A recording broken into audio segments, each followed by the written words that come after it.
सिरसागंज में अब तक का बहुत बहुत स्वागत है। प्रियंका मैम, मैं आपसे ये बात करना चाहती हूँ, आपने स्कूटी और स्मार्टफोन की बात की है, क्या आपको मिल सकती है हम लोगों को?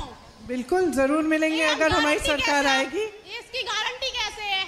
अब गारंटी आपको मुझ पर भरोसा करना पड़ेगा। भरोसा तो हम करेंगे, कुछ नेता आते हैं बोल के चले जाते हैं जी, किसकी गारंटी? इसीलिए मैं चाहती हूँ कि अगर सारी महिलाएं एकजुट होकर राजनीति को बदलने की कोशिश करें और समझें कि जो आजकल जो राजनीति हो रही है कि वचन दिया उसे रखा नहीं, धर्म के आधार पर राजनीति कर ली, जाति के आधार पर वोट मांग लिए, उसके बाद आपके लिए कोई काम नहीं किया।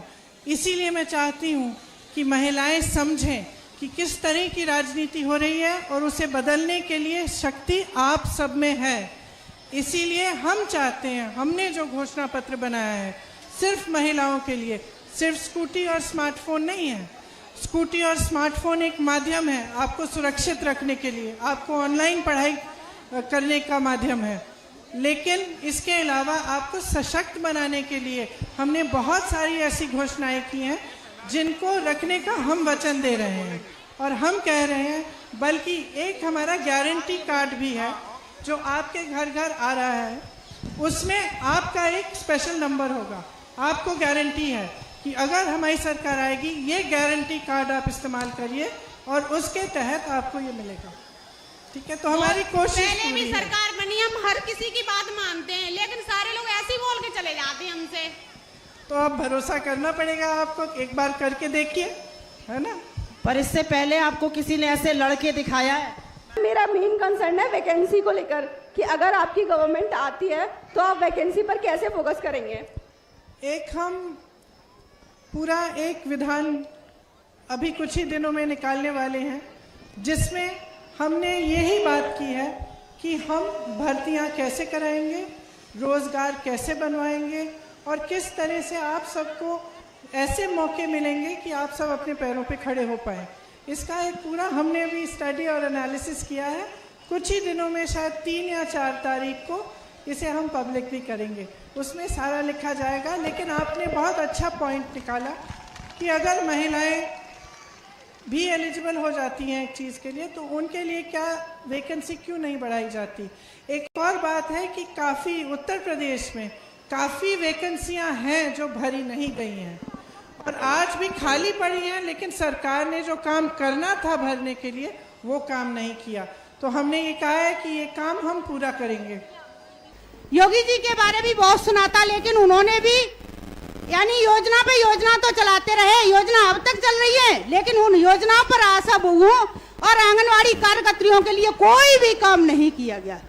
मैम, आप क्या कर सकती हैं इसके लिए, इस बारे में हम आपसे पूछना चाहेंगे। पहले तो मैं कहना चाहती हूँ कि जितना काम आप सबने कोरोना में किया, इधर खड़े हो, जितना काम आप सबने कोरोना काल में, जब महामारी थी, जब लोग बीमार थे, आप सब बाहर गई, आपने मदद की और कई बार अपनी जान पर खेलकर लोगों को आपने का देखभाल किया, इसके लिए पूरा देश आपको धन्यवाद देता है। और मैं जानती हूँ कि जो आपका मानदेय है कई सालों से बढ़ाया नहीं गया, अभी क्योंकि चुनाव आ रहा है और क्योंकि हमने लड़कियों का मुद्दा, महिलाओं का मुद्दा बहुत शक्ति से उठाया कि कुछ घोषणाएं अभी हाल ही में हुई हैं, लेकिन हमारी पार्टी ने घोषणा की है कि आपको 10,000 रुपए का मानदेय प्रति माह मिलेगा। उसके ऊपर जब आप किसी के घर जाती हैं, एक परिवार को आप एक पूरे साल के लिए देखते हैं, आ जाइए उधर से आने दीजिए। आप जब एक महिला की देखभाल करते हैं जो गर्भवती होती है, तो एक पूरे साल के लिए उनके साथ काम करते हैं, आपको सरकार उसके लिए कुछ देती है। हम चाहते हैं कि उसके वो अलग हो और जो मानदेय आपको प्रतिमाह मिल रहा है वो अलग हो। तो 10,000 रुपए का मानदेय आपको मिलेगा ही मिलेगा। ऊपर से जब आप किसी के घर जाके उनका स्वास्थ्य, उनकी सेहत देखेंगी, अलग से मिलेगा। तो ये हमने घोषणा की है। सभी बहनों ने 2 चीजें कही हैं। सबसे पहले ये कहा है कि शोषण हो रहा है। क्यों? क्योंकि जैसे आशा बहुएं हैं, आंगनवाड़ी की बहनें हैं, शिक्षा मित्र की बहनें हैं, उनका ना वेतन बढ़ाया जा रहा है, ना मानदेय बढ़ाया जा रहा है, ना नियमितीकरण हो रहा है। और जब वे अपना हक मांगती हैं तब उनको पीटा जाता है, पुलिस द्वारा लाठियां बरसाई जाती हैं। बार बार हमने ये देखा है कि ये सरकार महिलाओं के हक को नकारती है, समझ नहीं पा रही है कि महिलाओं की क्या शक्ति है। इनकी जो विचारधारा है, इनकी मानसिकता है, वो यही है कि आपको एक गैस सिलेंडर पकड़ा दिया और उनकी सारी जिम्मेदारी उसी के साथ समाप्त हो गई। उसके बाद आप दूसरा सिलेंडर कैसे खरीदेंगी वो पूछा तक नहीं। आप सशक्त कैसे होंगी पूछा नहीं। आपकी शिक्षा कैसे कंप्लीट होगी वो नहीं पूछा। आपका सशक्तिकरण, आपके लिए रोजगार कहाँ से पैदा करेंगे, कुछ नहीं किया। वो सोचते हैं कि सिर्फ एक ही गैस सिलेंडर देने से आप सब उनको वोट दे देंगे। इसी तरह से जब भी चुनाव में आपके सामने आते हैं तो कभी आपकी सशक्तिकरण की बात नहीं होती, आपकी भलाई की बात नहीं होती। योजनाएं, स्कीम, बहुत घोषणाएं होती हैं, लेकिन उन घोषणाओं को कभी जमीन पर बनाया नहीं जाता है, कराया नहीं जाता है। जो मानसिकता ये है वो मानसिकता है कि महिलाओं को नकारा जा सकता है। मैंने ये नारा लड़की हूं लड़ सकती हूं क्यों शुरू किया है? मैं कहना चाहती हूं कि अब महिलाओं को कोई नकार नहीं सकता। आप इस देश की आधी आबादी हैं। जब महंगाई होती है बोझ कौन उठाता है?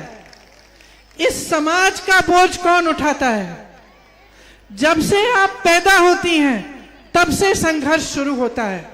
पढ़ाई के लिए मेरी गाड़ी में एक लड़की आई मेरे साथ, यहाँ संध्या नाम की लड़की। मैंने भीड़ में देखा, गाड़ी में बिठाया, उसने मुझे बताया कि शिक्षा के लिए उसने संघर्ष करना पड़ा। उसे संघर्ष करना पड़ा अपने परिवार से, समाज के साथ, कि उनको शिक्षा, उनको पढ़ाई करने दे एक स्तर के बाद। उसी तरह से तमाम महिलाएं हैं जो संघर्ष कर रही हैं सिर्फ शिक्षा पाने के लिए। उसके बाद जब शादी होती है, आगे बढ़ती हैं, तो और संघर्ष सामने आते हैं और आपके संघर्ष को पहचानने वाला कोई नहीं है। तो मैं कहना चाहती हूं कि अपनी शक्ति को पहचानो। ये जो नारा है, ये लड़की हूं लड़ सकती हूं, ये खोखला नारा नहीं है। ये सिर्फ वोटों को लेने का नारा नहीं है। ये नारा है आपको सशक्त करने का, कि आप पहचानो कि आप अब अपना शोषण बर्दाश्त नहीं करोगे। आपको शिक्षा चाहिए, आपको स्वास्थ्य सुविधाएं चाहिए, आपको रोजगार चाहिए, आप अपनी पैरों पे खड़ी होना चाहती हैं, आप खेती पे काम करती हैं तो आपको सुविधाएं चाहिए। तो इसीलिए इस चुनाव में आप अगर कांग्रेस पार्टी को सशक्त करेंगी तो आप देखेंगी कि महिला सशक्त होगी। और वो छोटी बात है, बड़ी बात यह है कि आप अपने अंदर अपनी शक्ति को पहचानो और महसूस करो।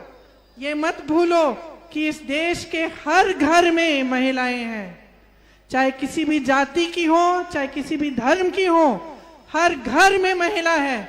अगर वो महिला एकजुट हो जाएं, अगर जुड़ जाएं, मन बना लें कि हम अपने देश को बदलेंगे, अपनी राजनीति को बदलेंगे, तो ये देश जरूर बदलेगा और नेता जवाबदेह बनेंगे और जिम्मेदार बनेंगे। आप सबको बहुत बहुत धन्यवाद। आप यहाँ आए, काफी इंतजार किया आपने, मुझे थोड़ी देर भी हो गई, इसके लिए आप सबको धन्यवाद। मैं नीचे आके अभी आपसे मिलूंगी।